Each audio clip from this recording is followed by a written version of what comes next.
সৰ্থেবাৰী আৰক্ষীয়ে বুধবাৰে সন্ধিয়া গোপন খবৰৰ ভিত্তিত ড্ৰাগছৰ বিৰুদ্ধে অভিযান চলাই বৃহৎ সফলতা লাভ কৰিবলৈ সক্ষম হয়। সৰ্থেবাৰী নগাঁও পথৰ বেলবাৰীত চলিছিল ড্ৰাগছৰ বিৰুদ্ধে অভিযান। আৰক্ষীৰ অভিযান কালত জালত পৰিল 3গৰাকীকৈ ড্ৰাগছ মাফিয়া। সৰ্থেবাৰী আৰক্ষী থানাৰ নৱনিযুক্ত ভাৰপ্ৰাপ্ত আৰক্ষী বিষয়া প্ৰকাশ দাসৰ নেতৃত্বত চলিছিল ড্ৰাগছৰ বিৰুদ্ধে অভিযান। জানিব পৰা মতে AS01EE 7534 নম্বৰৰ এখন বাইকত অহা দুজন ড্ৰাগছ সৰবৰাহকাৰীক আটক কৰে আৰক্ষীয়ে আৰু এই ড্ৰাগছ ক্ৰয় কৰিবলৈ ই-ৰিক্সা লৈ অহা এজন যুৱকো পৰে আৰক্ষীৰ জালত। আৰক্ষীৰ জালত পৰা ড্ৰাগছ মাফিয়া কেইগৰাকী হ'ল সৰ্থেবাৰী আৰক্ষী থানাৰ অন্তৰ্গত টেংডিৰ ৰফিকুল আলী, পশ্চিম এলাদিৰ জহুৰুদ্দিন ওৰফে নিজাম আৰু কলদী পথাৰৰ কাছেৰ খান।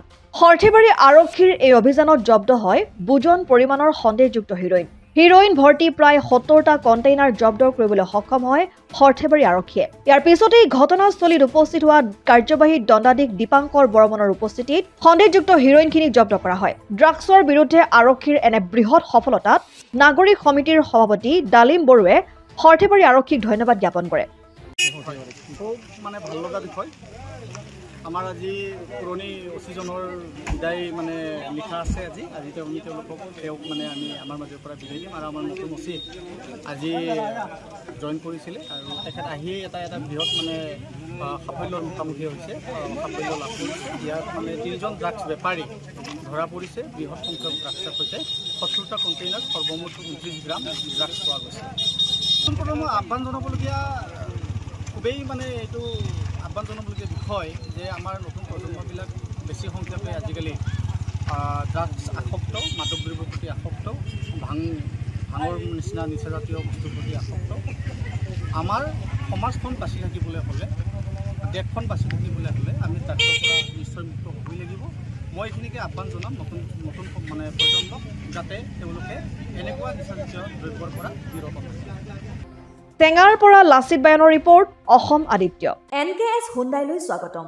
নৰ্থ ইষ্টৰ প্ৰথম GDSI 2.0 ফিচাৰ্ছ ডিলাৰ হৈছে NKS হুণ্ডাই। অত্যাধুনিক সা সুবিধাৰে তৈয়াৰী মষ্ট আপডেটেড হুণ্ডাই ডিলাৰ এতিয়া ডিব্ৰুগড়ত। আমাৰ NKS হুণ্ডাই ডিলাৰত open sales consulted room, customer ৰুমৰ লগতে পুৰণি গাড়ীৰ এক্সচেঞ্জ ফেচিলিটিও ৰখা হৈছে। ইয়াত সেলছৰ লগতে সাৰ্ভিস সেক্টৰৰ সুন্দৰ সুবিধা আছে। প্ৰয়োজনীয় সকলো এডভান্স টুলছ, হুইল বেলেন্সিং, এলাইনমেন্টৰ অত্যাধুনিক machine, post hydraulic lift, fully ট্ৰেইনমেণ্ট পাৱাৰৰ লগতে nitrogen gas filling facility, fully automatic car washer ফেচিলিটিও আছে। লগতে NKS হুণ্ডাই ডিলাৰে কাষ্টমাৰসকলৰ সুবিধাৰ্থে মোবাইল ছাৰ্ভিচ ভেনৰো ব্যৱস্থা ৰাখিছে, য'ত হাইড্ৰলিক লিফ্ট, ৱাছিং facility, wheel balancing, tyre pressure check কৰাৰ লগতে বহুখিনি সুবিধাই উপলব্ধ আছে। NKS হুণ্ডাইলৈ আহক আৰু সুবিধাসমূহ গ্ৰহণ কৰক।